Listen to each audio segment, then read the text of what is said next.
just gonna do it Michigan style, they just end when they run out of money.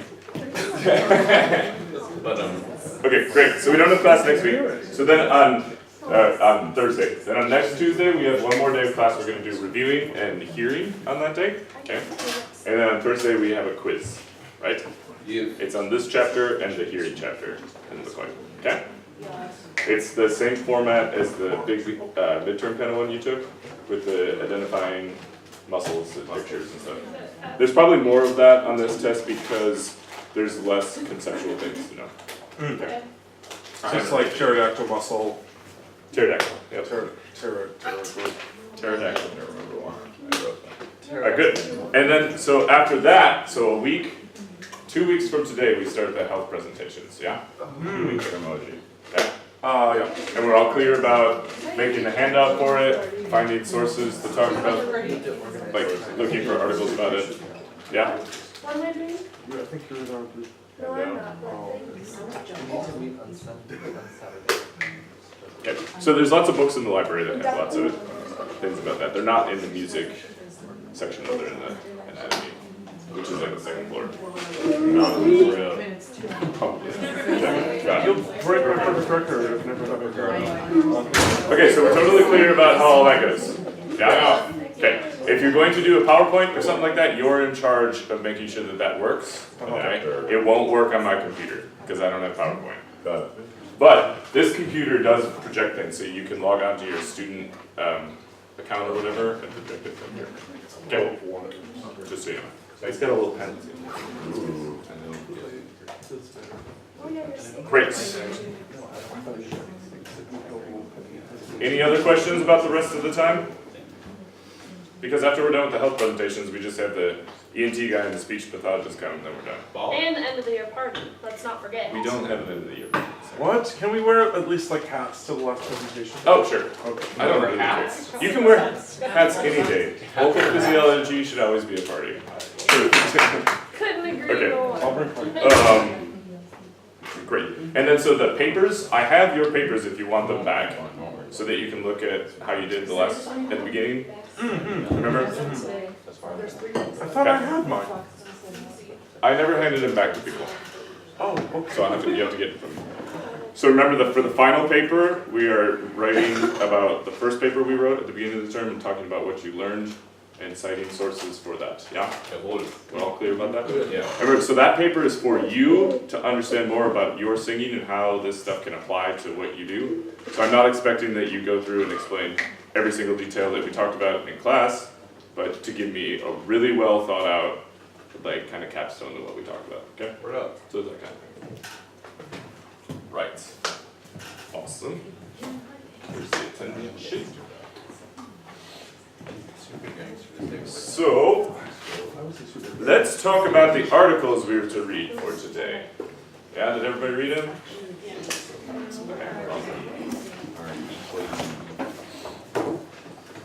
So I don't know if you noticed, they kind of went like in an order. The Lamperti one, then the Richard Miller one, then this one with the Mitchell and Kinney, and then the Ken Bozeman one, by year that they were written. Yeah. So let's kind of talk about them like that. Okay. What do we see in the Lamperti? Do not yawn. I feel like that confused me, because like one article said, it feels like a yawn, and then that article said like, do not yawn, so I'm like, which one is it? Okay. So the point, there's like two camps with this whole open throat idea, okay? There's the ones that say that the yawn space is the open throat point, and the other ones that say that like physiologically relaxing your muscles below your mouth is what open throat is, okay? And that was clear in the Miller book. And these guys really go off of that a little bit more. Yeah. Right, so Lamperti was talking about do not yawn. And why aren't you supposed to yawn? Because that's like extraneous tension, you're depressing stuff.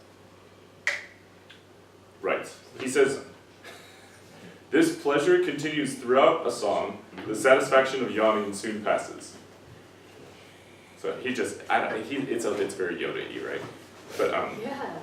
basically, any arbitrary use of the throat other than procuring a tone's pitch or a word's color is detrimental to control of the voice. So he's thinking that like yawning is a little more arbitrary, right?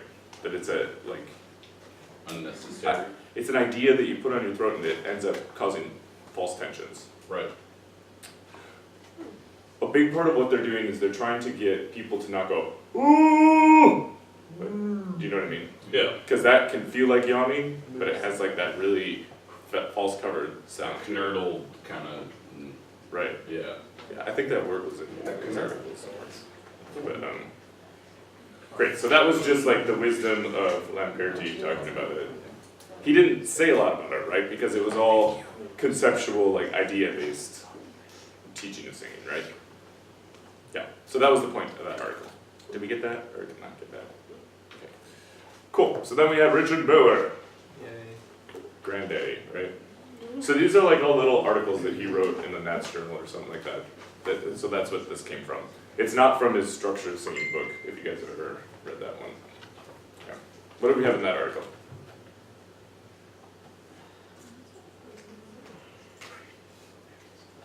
Is this the one that talked about how, in the beginning, most people think, like, between the vowel I and E, and how people think, like, the A vowel is actually more open throat, whereas the E vowel is... No, this was the one that it was the story about the conference in Europe where the two presenters were talking about the. It's the one that all these guys cite. The open throat. Yeah. Well, they're all about open throat. I like the one in Thailand. It's the one that was like 2, 3, 4 pages long. Did anybody else read it besides Ardeen? No, okay. Alright, Was this like with the larynx position, with, like in relation to like feeling the open throat space? Like, somewhat. is It was the if it was two- like if you had a lower larynx, like your sensation for an open throat was obviously. It was just a short one that was like, oh no, it should be a grapefruit, right? Yeah. So this is the one that's talking about the two different ideas. Mhm. Okay, it really like spells it out. Speakers or whatever. Yeah, the two speakers, right? Yeah. So there's the one that was all about the everything being relaxed below the jaw, and the other guy talking like this, and this is the idea of the open throat. Okay, it was that one. And then he says at the end, what was your nice quote?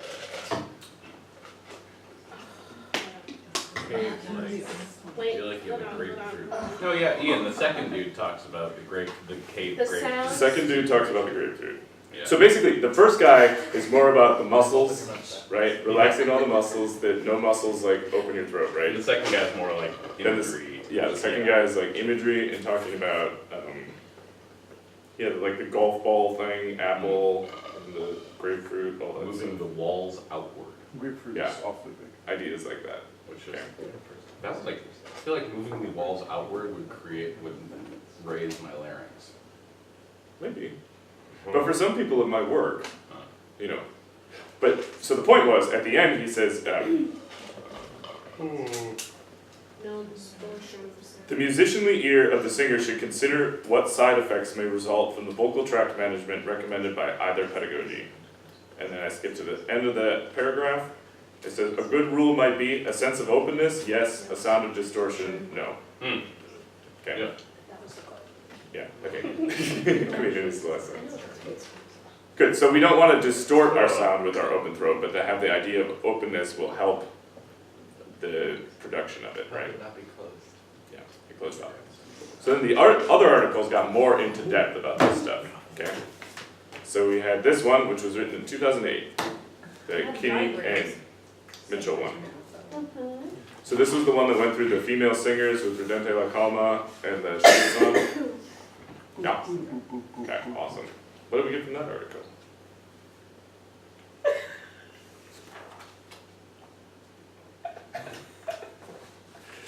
Oh boy.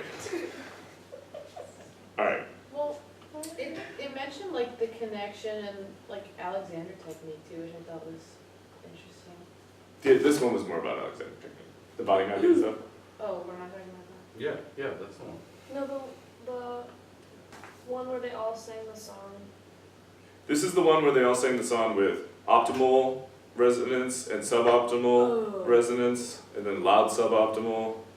And they did the survey of the 15 voice teachers, or voice pedagogues, whoever they were, and talked about the words that they would use. Oh, yeah, okay. Yeah. Okay, so there were kind of two articles in this, right? The first one was the first survey, and then they took the answers from that survey and then looked at how those pertain to the different categories, right? So they had this little nifty chart that had all the different words for what the open throat feeling was for, and then how many of them used it to describe it. So the whole gist of it was that people tended to agree on what was a good sound, but could not agree on how to describe it in a consistent manner. And actually, like, Yeah. almost like conflicting things, a lot of different. Yeah, there was a lot of conflicting information. What kind of conflicting information was there? Well, that like, to describe the same, whatever, physiological or acoustical, whatever, this open throat phenomenon, Mhm. that there's, that like, everyone uses the words, almost everybody uses the word balanced, and so it's like, what does that word even mean? Mhm. What does that actually translate to? And then words like clear versus sexy, which Mhm. for some people would be totally different ends of the spectrum. Or warm. Right. So clear is like equivalent to bright in that. Well, it depends on who you are, right? So Yeah. these were like subjective words that they came up with, and they just asked them to write down how they would describe it. And so most of them said balanced and coordinated. Everybody except for one said that would describe an open throat sound. And the first like 5 of them are really good, and then they get really weird. They also don't, like with space, healthy, easy and flexible. But then they get really bad, like sexy, natural voice, relaxed. So like nobody voted for those. Yeah, but how weird is it that the concept of an open throat, only one person in the whole thing associated that with being a relaxed phenomenon? Mhm. That I find to be really interesting. That is interesting. I think it's because, well, okay, never mind. No, Well, it's a discussion. I think because the act of singing in an operatic fashion is not a relaxed muscular effort. I mean, it requires a significant amount of tension, and all we're doing in our lessons is diverting tension away from parts of the body that can't handle that amount of tension. Yeah, and where we put it, I mean, that's all up to your teacher. You have to sing with tension somewhere, right? Otherwise Exactly. you don't do anything. You don't even breathe if you don't have tension, right? Which is why, like, isn't it Bozeman who would say, like, he doesn't like the idea of, like, posture, but he talks about, like, structural poise? Yeah. That Because- sounds like those. Yeah. Because there's this issue of, like, yes, there's a certain amount of muscular tension that we use just to stand up on a day-to-day basis. But as soon as you start talking about tension to singers, they're like, oh, no, I can't do that. So I feel like the reason why relaxation is low on the list is because enough teachers realize it's relaxed in the sense that the right muscles are relaxed, but like the whole thing isn't. It doesn't have a strained sound. At least the sound is relaxed when the throat is open. Right? Yeah. So maybe not necessarily physically, you're feeling like a total sense of calm and relaxation, but right. Well, I But you think might the be whole feeling reason- relaxed as opposed to something else too, right? Right. Like I said, Affected or something like You know, that. we've all heard people sing like that. Yeah. Too relaxed. I That think the happens point too. is that That's like it's just, it's very abstract what we're doing here and what we're talking about. It's based like solely on empathy. And so depending on 2 different people, like, even if they're both relatively successful, like, the perspective is always different. Right. And that's part of like the second part where they were talking about if they could tell which category the recordings fell into. Did you all think that was really interesting? Like the Schubert one, they only got 63% right. Of open throat versus. Yeah, Is it because of the language perhaps? maybe. I mean, there's a lot of things in this study that they kind of, you know. Really? Yeah. But also they were saying, remember, it's one of the first studies that they did, because this was like 8 years ago now, right? So that's kind of a while ago, because that probably means that they started doing this study in like 2005. Okay, before they publish something on this. And so, That's 11 years. it was one of the first ones that really tried to talk about, okay, so we have this open throat thing, how can we like put this with the teaching and then like the science, can we like match it? And their ultimate conclusion was that they couldn't, right? Mhm. Because it was like subjective versus the non-subjective. And they couldn't really put, because the LTA has the long-term average spectrum of the voices, do you guys know what that is? Mhm. We talked about it briefly in the beginning, it's the, taking that, the power spectrum, Yeah. but like measuring it over the whole song and then averaging it. Interesting. Where? So then you see like how somebody generally sings over like 3 minutes, Oh, is kind of what the point is. Sweet. And so that would show us for like an open throated thing that there's more of the singer's formant or something like that present. That's what they were hoping, Yeah, but they didn't find that, okay, remember? yeah. So they said that the one indicator that they had that was the closest was that the singer's formant would be more round Mm-hmm. on the end, because, and that would ideally have a warmer sound because it would have a more amplitude of a wider range of harmonics. You know? That seems like a flawed study. It's, I mean, it's hard because it's like we're talking about things that have been subjective for so long, Yeah, and then we're totally. trying to make them objective. Trying to put numbers on it, Mhm. right? And we're trying to put numbers on somebody's voice. Mhm. You know, that deciding if like Chelsea is singing with an open throat is probably a very different thing than deciding if Ian's singing with an open throat. Right. But is it? I don't know. That's why they try to figure it out, right? I feel like this, I'm interested in what you said about it being an old study, because like when I look at the date, I was like, oh, that was like recent, but in all the stuff that whatever has been published since then, I feel like it wasn't, what they published wasn't nearly long enough to like even get close to describing what they kind of were hoping to describe. Mm-hmm. I don't know. So I'm interested to see if these same people, like if they developed any other projects after this to try and I could look. Were the It's really easy. were the teachers like reputable teachers at at well-regarded universities, or Skips McGee at university? Yeah, they said they were well-renowned pedagogues. I want to know who But- they are. Just in this, I know, that's what you always want to know, right? But so when you do these NATS studies, okay, because this was in the NATS journal, right? That journal is a vehicle for people trying to get tenure. So it can be whoever they decide is an authority on singing, right? Right. And like who they use, so they're using like their students at whatever university they teach at. And I'm not sure which university they teach at, but you know, So say Mankato, is that where they teach? No. Mandela, maybe. St. Cloud But you never know, right? And so you don't know who's in the study and what they're trying to do with some of these things. So they get really hard to decide if it's a good study or not. Okay, does that make sense to everybody? State. Yes. Okay, let's move on to the next one. This one is an awesome article, on the other hand. I love the one little paragraph that he wrote, and I think it's the most important thing ever, and it's false kinesthesia. Because I think that it doesn't get discussed enough, the fact that we literally can experience the opposite sensation from what's physically happening.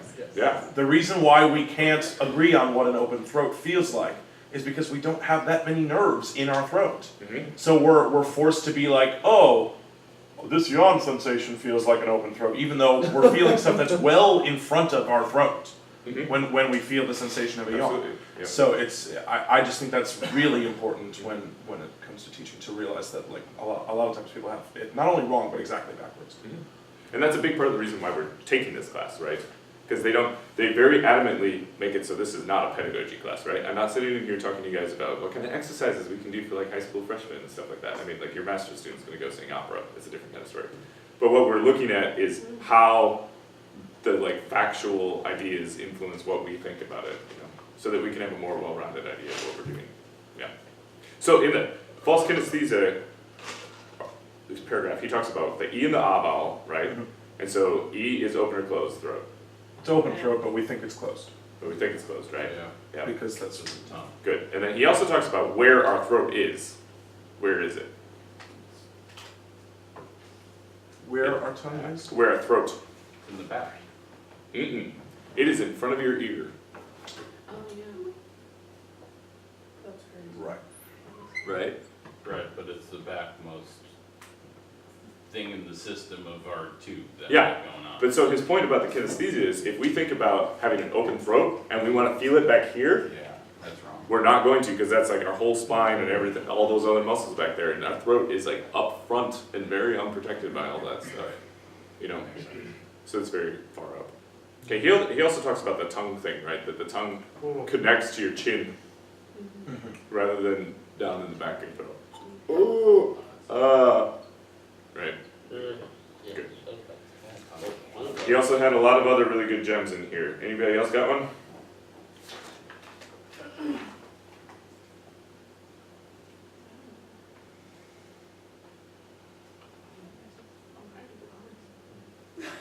How about the noiseless inhalation?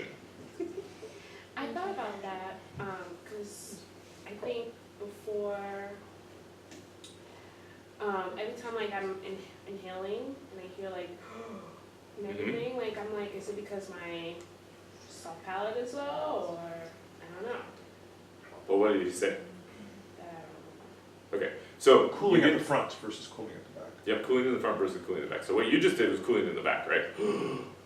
Okay. So where you feel the cool air is where your throat is the most constricted, because it's where the air moves the fastest through, right? Bernoulli Because of the Bernoulli effect. It's the same thing that makes our vocal folds Interesting. better. So in his next bit, when he talks about like the noiseless inhalation, I feel that on my soft palate, like always.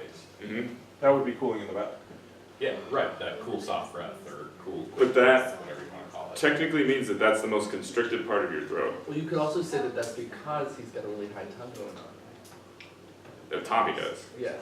Maybe. Hypothetically. Hypothetically, right? So if you feel the cooling in the back, that means that's where you're most constricted. So if you're breathing through ah, you're gonna feel the cooling in the back because your back of your throat is the most closed, right? Yeah, But if you're breathing through E, you're gonna feel it in the front, of course, yeah, cause that's where it's the smallest. right? Yeah. Yeah. That makes sense. There is no like answer. There's like subjective. Well, okay, so if you want, How like silly it is. part of the point of that is if you want to have the idea of an open throat, you probably don't want to have the cooling happen in the back, because that means that it's constricted somewhere. Right, and now that I'm actually doing it and thinking about it, and not just like, yeah, I agree, with high touch. But But if you're opening your mouth really wide, then it's going to be difficult to create a vocal tract shape where it's not cooling in the back, Mm-hmm. because your mouth is so freaking open. Mm-hmm. Like it's easy to cool in the front if I'm just breathing through a straw because the opening is so tiny. Right. You're standing in the refrigerator too. Well, that's Yeah. just cooling anyway. Alright. Okay. All right. Okay, so we also had I want to go through this article in depth because there's some really good stuff. They also talked about the whispering thing. So if your whispering is high, what does that mean about your first foreman? It's, Like if I'm talking like this. Nope, it's like, It means that my first foreman's up higher, right? You shorten the two. If I'm talking like this, it means my first foreman's lower. There's that. Are you just lengthening and shortening the two? Mm-hmm. Oh, okay. Yep. But that has to do with open throat too, right? Because it's constricting. It's constricting when I do this, but I'm not constricting when I do this. Right? Okay. So that also, I notice that a lot. If I do lip trills, or am I telling people to do lip trills, a lot of people go, right? Which is high larynx. Lower larynx. See the difference? Because the foreman is in a different position.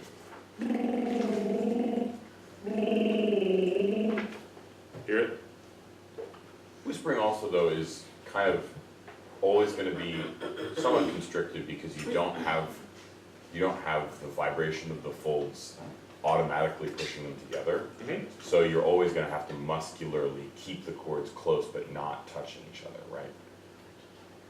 There's always going to be some effort of constricting. But that's only the cords closing. It doesn't have to be your throat flexing. So you can have them close but have the muscles still be relaxed and then whisper through that Mm-hmm. Yeah, without constricting. absolutely. That's why you can whisper like this. Isn't that just low larynx though? Uh-huh. But it'd be more open throat. Whispering like this is closed throat. I feel like I don't have to exert any more muscles to whisper with high larynx than I do with low larynx. It's just the placement of where my larynx is. But you have to use muscles to move your larynx, right? In both directions or only one? Both directions. In both. So I feel like the constricting effort of it is not so much.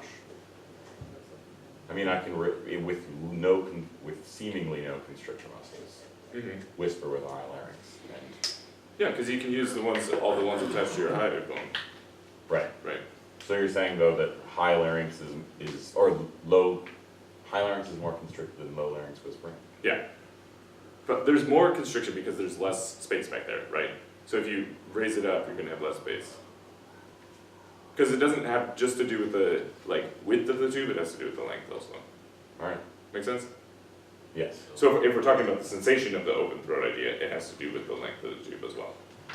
Right? Especially if we're using things like yawning and putting grapefruits in the back of our mouth. Right. That's all about having it be really tall. Rather than it being like this, we're never gonna feel it.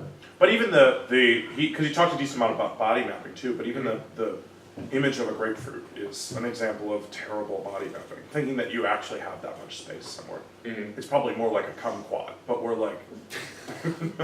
You were just trying to work that word in there. Well, I mean, yeah. Yeah. Clementine maybe, I don't know. But Kumquat and lemon are very different. I agree that they're very different sizes.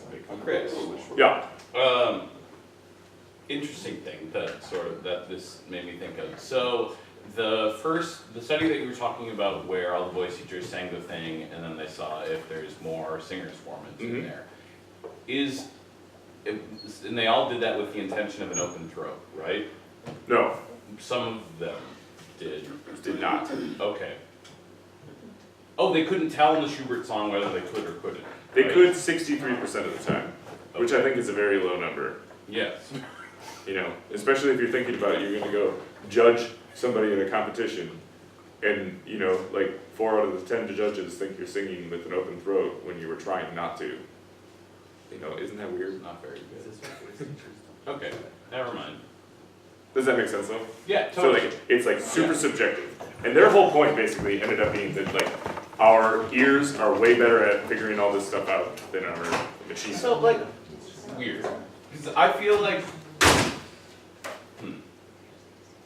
since I have been here, we have more or less been trained to strive for this particular sound. That is low larynx, high soft palate, open throat sound. And when somebody sings with it, I feel like 9 times out of 10 we can point to it and be like, that is what you're going for, that's the sound we want.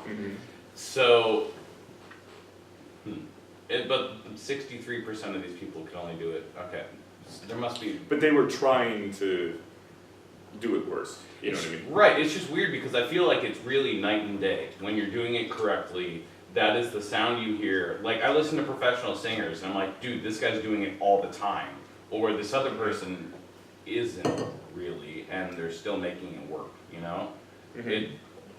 I don't know, I just feel like you can either hear it or you don't. There's not really any middle ground.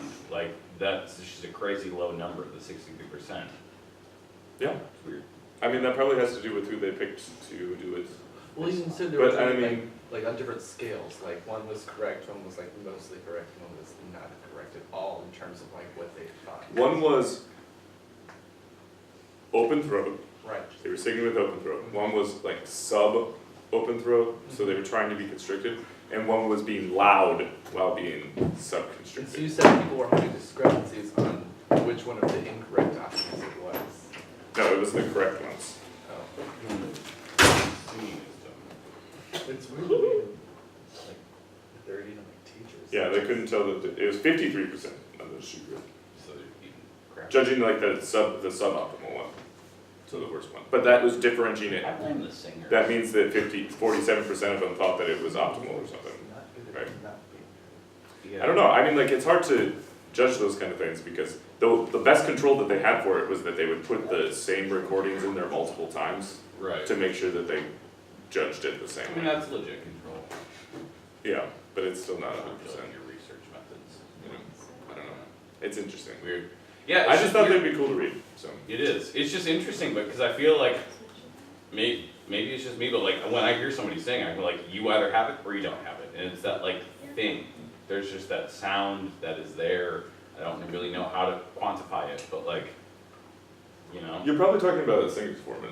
I'm guessing. probably. And so then the And the the, like, discussion- ability to tune the formants with harmonics, right? Right. Right.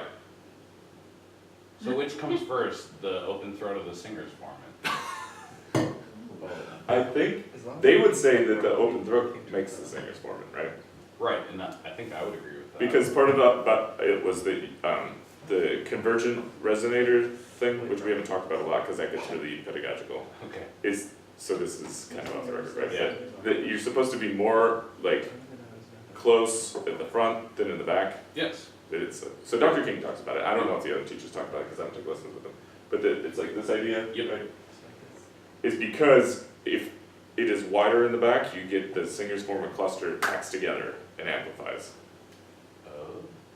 That's why we call it cluster rather than like 3, 4, 5, because when you're doing it right, it's really close Yeah, together, they all kind of get jumbled together, right? right? Cool. Cool? Word. Alright, enough articles. So for next Tuesday, we're gonna read the Terrible Triplets of the Vocal Tract article from Richard Miller again. Yes. And that's just talking about more articulated stuff. That one's shorter and it's not too in-depth, okay? But I appreciate you guys looking at those articles, okay? Great. So let's finish up what we had left of the chapter. Then we'll do some review, talking, and we'll probably be down a little bit early. Okay.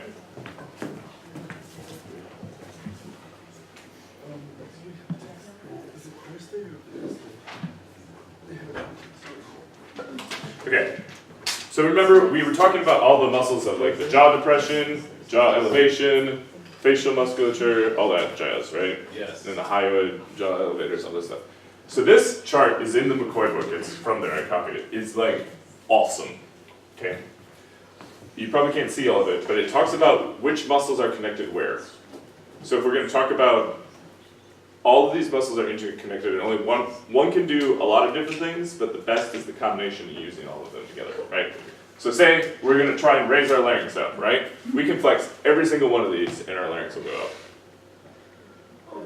Right? So if we just wanted to raise it a little bit, we can just do larynx, right? But if we wanted to flex, like say we wanna move our palate and our pharynx, we get the superior constrictors connected to our jaw. So if we flex that, our jaw moves, our hyoid bone moves, and our larynx moves. Does that make sense? So something like if we're going to open our jaw and use our geniohyoid, our mylohyoid, and our digastric muscles, right? That's connected to our hyoid bone, which is connected to our larynx through our thyroid, right? So all those things are super connected together. And this is without showing all the anatomy, so it's not super confusing. Does that make sense to everybody? Yes. I think that's a really cool chart. So study it. Okay, now we have to talk about facial musculature. He seems really excited to be there. Oh yeah. Good old nether stuff. So origins insertions are really horrible at helping to identify these things because all these muscles like insert into each other. Oh no. So don't worry about it. Okay. So there's all these. There's epicranius vertalis, which is this one. Procerus is up here. Yada yada. Orbicularis aris is the ones around our eyes. Oh. And the nasalis is the ones around our nose that make us do this. Is that fat right there or just another kind of? Where? The cheeks, the weird like white. Is that just fat? Sure. Oh. I'm not 100% sure. So the levator labii are the ones that make your lips go up, like this. Yeah. The risorius, Ooh, sorry. smile. Random, but I can't lift my upper lip without like flaring my nose. In the inverse is true also. Are those the same? Is that the same musculature, or am I just? No.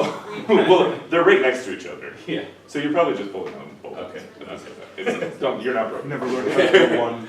Alright, we'll look at these more in depth too. I'm just running through it. Okay, so the risorius one is the one that helps you smile, over here. Buccinator is this one right here. It just pulls your cheeks back. Alright, on. Yeah. Alright, depressor labii inferioris is down here. If I make you go like this. And then depressor angulari oris is on the side, so it makes this happen. Yeah. And then the mentalis is the one in front of your chin that makes it like wrinkle. Do you know what I mean? Can you see? Joanna does it really well. What is it? See how your chin wrinkles when you do that? Yeah, that. That. Ooh. That's your I mentality. can wrinkle my chin every. It's like, Okay, the platysma is that stuff on your throat, right? That's the oh yeah. And the auricularis are the ones on the side of your ear that make your ears wiggle. I love that one. Oh yeah, it's all. Sorry. Just wait, you're gonna love what we get to. Alright, so muscles of the head and neck. Epicranius frontalis, this is your forehead muscle, right? Makes your forehead go scratch.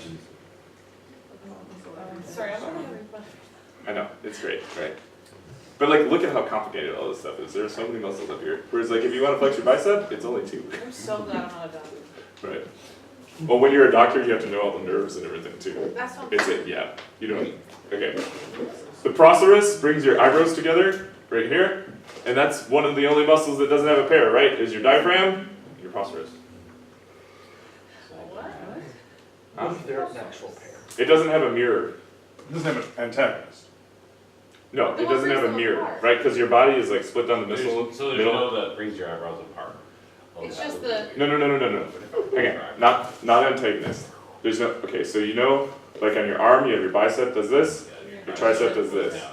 Okay, but that's antagonist. Yeah. Okay, I have a bicep here. Yep. And I have one here. Oh, I see what you mean. Okay, and so like I have a buccinator here and I have a buccinator here. Uh-huh. Procerus is only one Have muscle, that guy right there. so it makes it do this. Oh. There's no in the back of our head. Right. Okay. There's no procerus on this side and procerus on this side. That's what it is. Okay, too complicated. All right, orbicularis oculi. Those are the ones around your eyeballs. It makes them do this, right? Just flex them all. Can you do that again? I think I got it. Okay. Do we got it? Okay, Got great. Okay, nasalis. These are the ones. So there's 2 of them: transverse nasalis and the alar nasalis. The transverse nasalis pulls them up. So it's right here. It's like on the sides of your nose. Mm-hmm. Okay. And the alar part is beneath. So it's right down here. Okay. And so for Tommy's question about raising your lip up, look Yeah. at that one's right there, and the one that raises your lips right there. Okay. They're similar, but not the same. Right. Okay. So remember, a lot of these muscles, there's multiple ones of them in a really close area because they're for different kinds of animals that we like evolved from, right? So, yeah. So dogs will have bigger, more important ones than we will necessarily. All right, levator labii. These guys right here. Those are the ones that bring your corner of your lips up. There's the superioris and the alaque nasi. So the alaque nasi is up here. That sounds like a Native American. Right. Okay. But so it raises. It's connected to your eye. It's connected up to above, bottom of, yeah, bottom of your. So when I ask you these on the test, I'm not going to ask you for like the different like second versions of them, right? So I'll just ask for the levator labii, not the superioris or the alaque nasi, or the transverse nasalis and the alar nasalis. So you just want us to say with this? Yep, is what it does and be able to identify it on the picture, right? Yep. So we need to know the big bullet and the little bullets, but not the extra name bullets. No. Unless you want to. Well, can you go back to the last slide? This one? Yeah. No. Oh. Or this one? Yeah, this one. So, okay, so levator, labii, Labii. labii. Yep. And then what do you say about that? It brings up, it elevates your upper lip. Oh. Okay. Got Okay. it. Yep. So there's just 2 parts of it, right? Yeah. That help it work, because one of them goes over here and one of them's a So little that's bit. not the one? What? Never mind. The next one is the one that helps you smile. Right. That's when I was Because thinking the about same how I smile. Risorius, right? So it's the smile muscle, elevates the lips, it's this one. It does with the corners of the mouth, right? So the levator labii is the middle of your, it's that. Okay? And the smile is the corners that goes up to here. Okay? Makes sense? Everybody got it? Yes. Learning this chapter is basically just to know how complicated all this spatial stuff is, right? The Buccinator. Okay. Buccinator. Alright, that's what I thought about too. Alright, so it's the corner of the mouth here cheek, and it's more horizontal than the Risorius, so it's more like this. Okay? Singers love to use that one. And suck. Used for sucking and chewing, right? So that's the one that helps you. Hey.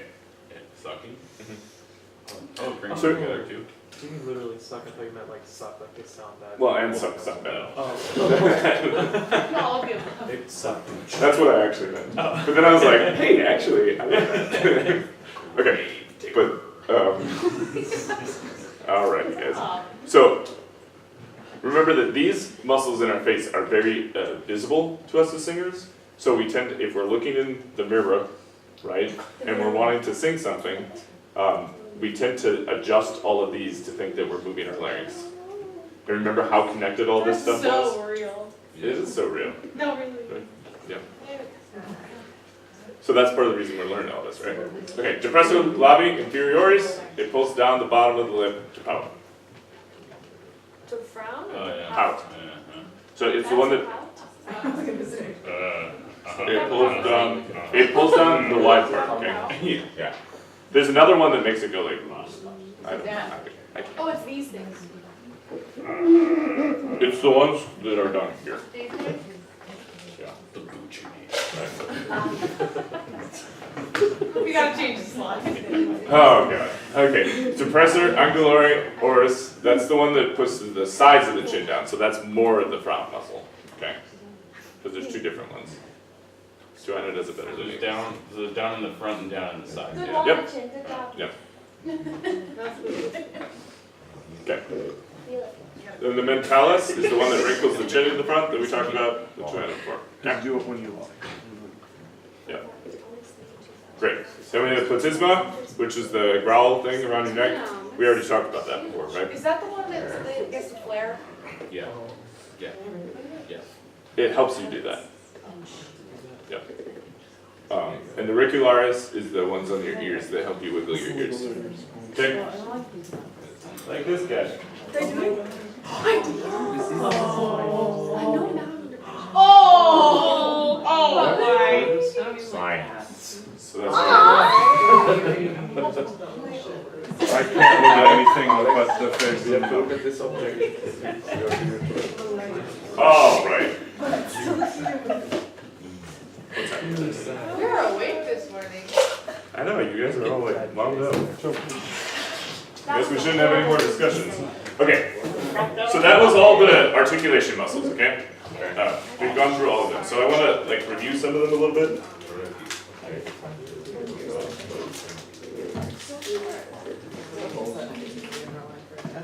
So let's look at this guy, right? So what muscle is that one? The Buccinator. No. Sorry, go through it again. The big one. A mass. No, that's not the Buccinator. Nope. Oh. What is the buccinator? I'm gonna call it the buccinator. Okay. The buccinator does what? I'm gonna reference. Sucks and chews. Sucks and chews, right? Yep. And how? Oh, so it's pulls this, it's this guy right here. Yeah, yeah, yeah. Pulls it back. It's the one. So this one is what? The mass. Masseter. Yep. Oh, Masseter. Yeah, we remember him. He's an old guy.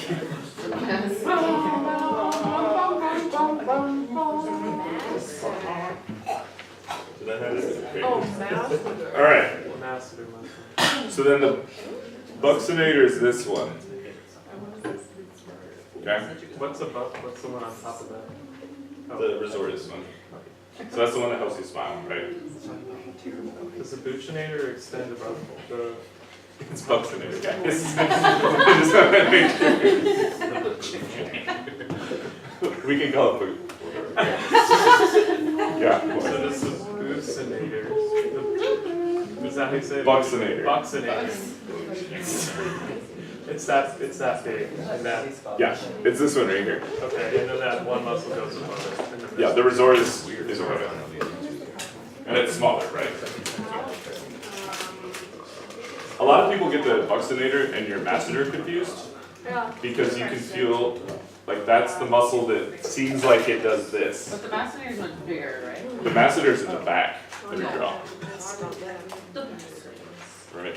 Masseter. You guys are messing me up now. Stop teaching this class. Okay. Buccinator, bye-bye. Never forget. So what's this guy up here?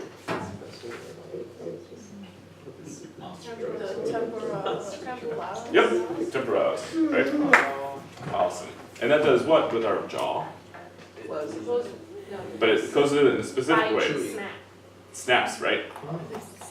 Natural, yeah. That's why I was like. Yep. The masseter is the one that, right? That's that one. We already took that one away. Oh, yeah, it is. So that's the other part of our masseter, right? Masseter. But we just do it as one part, okay? And this is the zygomeg.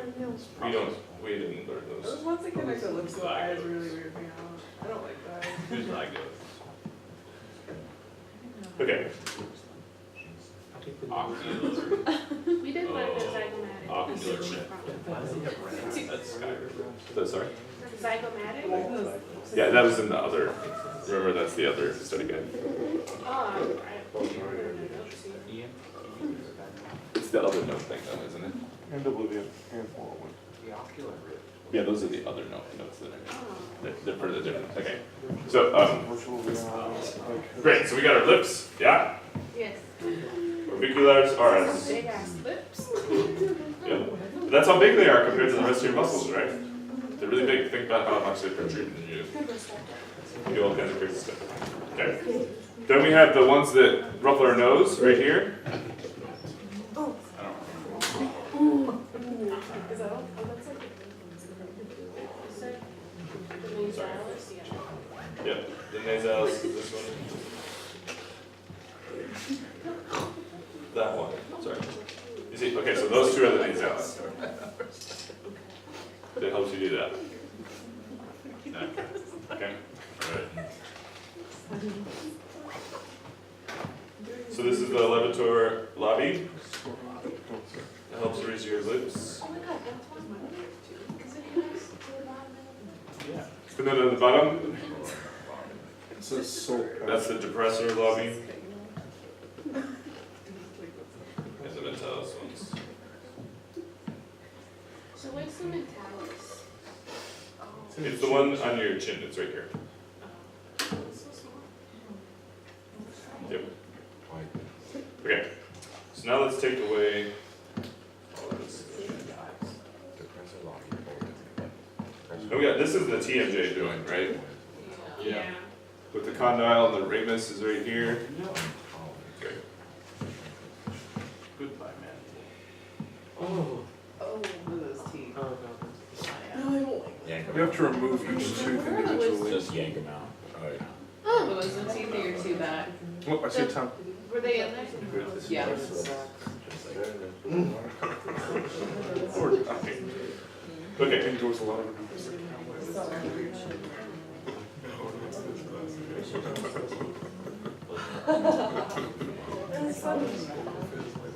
Where everyone can be their own person. Just so now we got our tongue, right here. too real, maybe. So we get all these muscles that help us do things, yeah? So this is That reminds me of the Midsummer Set. stylohyoid. What does that one do? Stylohyoid? No. Where's the highway? Where's the higher rate? Yep. And the back of the tongue. Mm. Did I not have that one in there? I don't know. Ardene's like checking my notes. I see like Oh, you're on that. stylophalanges, but I don't see. That one was from the laryngeal elevators. So it's not in this chapter.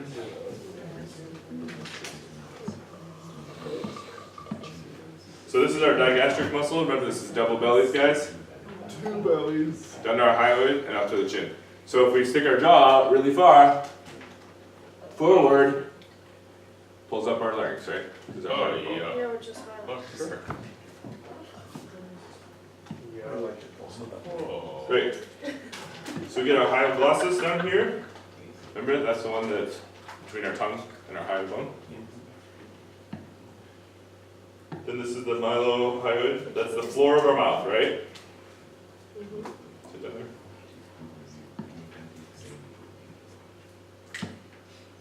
And this is the medial pterygoid. It's one of the chewy muscles that you can get back there. So that was, remember the pterygoids are inside your jaw. Okay? And the masseters are on the outside. Yeah. Yeah. Because the manticore. King So this is our styloglossus. That's the one that pulls back our tongue up to the back. This one was in this chapter, right? Up and towards the styloid.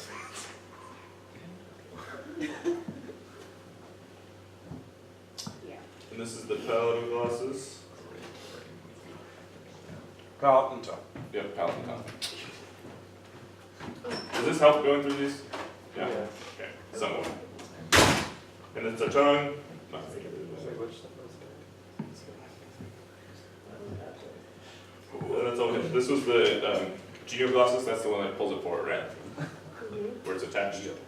Remember, so we didn't have any. It's not attached back here down to the back of your throat. I feel like the tongue was smaller than I thought it was. Is that part of the tongue muscle? The one Yeah. that's So that's like the bottom of your tongue, and But it's the- called something else. it's small in this illustration. Okay. The tongue fills up your entire mouth, right? So it's all of this, Oh, well. but it was just small in this Yeah. illustration. Yeah, I agree. I thought it was gonna be bigger. And this is our geniohyoid. Okay, so that was all the muscles back there. That's one of the two. Poor man. And now he's missing half of his face. Yay. Right. What's that little guy you've got left on the temple? That's part of the pterygoid. The pterygoid has like a lot. Because remember, the pterygoid is the muscle that moves your TMJ forward, right? So it's all, there's like 3 parts of it that are all attached in there. They make it all. It's the one that pops it out. Makes you do the snake thing. You don't actually know how to stop working with these. Okay. I think it's that. Cool, we all good with that? Uh-huh. Awesome. More kid. Now let's look at them in the knee. Next, whoop. Oh, it's about to get like second grade.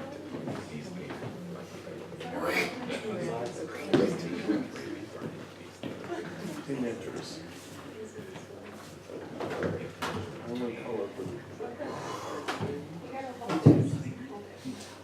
Alright, so number 1 up here is our epicranius, right? Yes. Number 2, What page is this? this is 3-1. Ocular, Oculus rift. ocular rift. Ocular rift is not a muscle. Orbicularis oris, right? Opaque. Say that one more time. Orbicularis oculi. Orbicularis oculi. Yeah, oculi is the eye, oris Okay. is the mouth. My fault. I apologize. It's early for me too. Orbicularis oculi. Then number 3, I know. right here. Levator Say your smiley lady. guy. Levator labi, yep. What I mean. Well, Alright, number 4, ooh, it's your Native American tribe. So the nasalis. yeah. So the nasalis is like around the nose. Yep. So it's the one, it's right here, and then there's a little one down here. Okay. It's what does the move generally. Okay. You know when dogs sniff stuff? Yeah. That's all they do. Aliquinata. But so it's more important that they have 2 of them, right? Because they move it up and down. Yeah. Yeah. Great. So our number 5, So the lips. lips, which is the orbicularis oris. The what? Orbicularis oris. Orbicularis oris. Oris is the mouth. like oral. So we have the Oculi. orbicularis oculi and the orbicularis oris. Right, so orbicularis probably means Oral. circle, Circle. right? Round. Round. Oh. And oculi means Eye. right. Because Oral. oris is the mouth. Not wrong. That's the mouth. Yes. So there's, the reason I'm saying that is it's not on here, so I'm like confused. That's the other study guide, though, remember? Oh. Like from the last chapter? It's from a different time I'm talking about. And I made a new one, okay? Okay. There's a new one, it looks like this, it's for this class, it's on that. Okay. You were great that you printed it out. Okay, great. So now we're on number 6.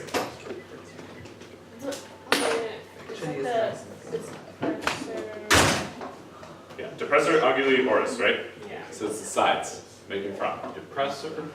Depressor means what? Yeah. Lower. Down, yep. Anguli, Anguli. Oris. angle, Depressor oris is anguli down. oris. Good. Not 7, this big guy down here. Is that the Growl. platysma? Yep. Yep, What because does it's the sheep. depressor labii inferioris look like? It's this one. Oh, it's so small. Yep. Good. So the buccinator Buccinator. is the big one there. Buccinator. It's underneath the risorius, right? So the risorius is this little one right here, and the buccinator is the bigger one behind it. Okay? We good? Buccinator bigger than Risorius. Yeah. So it's a small smell of that. Small. Well, it helps it go up, right? Right. Because it actually goes up in there. Awesome. So there's other ones in here we can look at this. So you can see the buccinators over here. Oh, yes. And this is a really good one of the pterygoids back here. This is plate 3-2. Yep. The Pokemon started.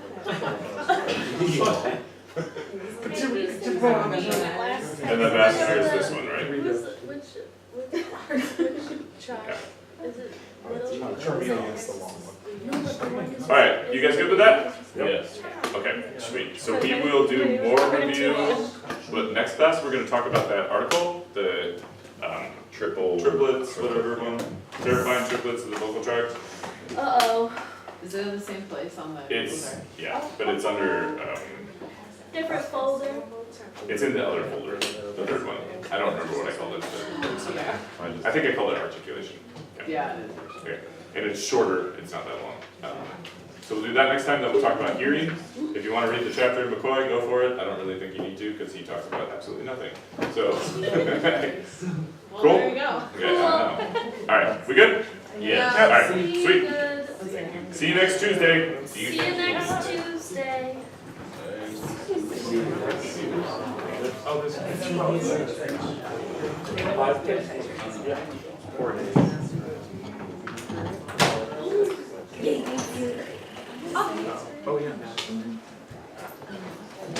Oh, I'm sorry.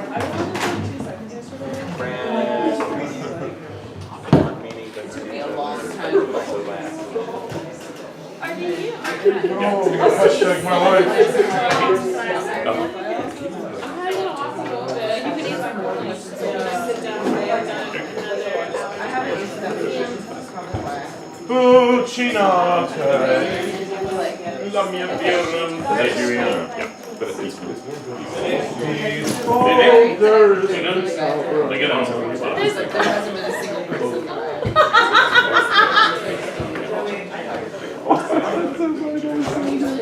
Oh.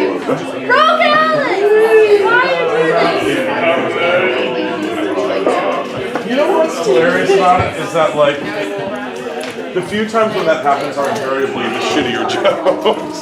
They get me in the cut though. And then I get really into like So if you missed it, you can look at the, you have, it's on YouTube. Well, I don't, okay. have to take samples of high combat tests. You don't have to do 2 tests. I don't think you're not getting too bigger on the edge, like getting a little greater, right? You know what I mean? Yeah. Yeah. I think so. What do you want, the But I want you to understand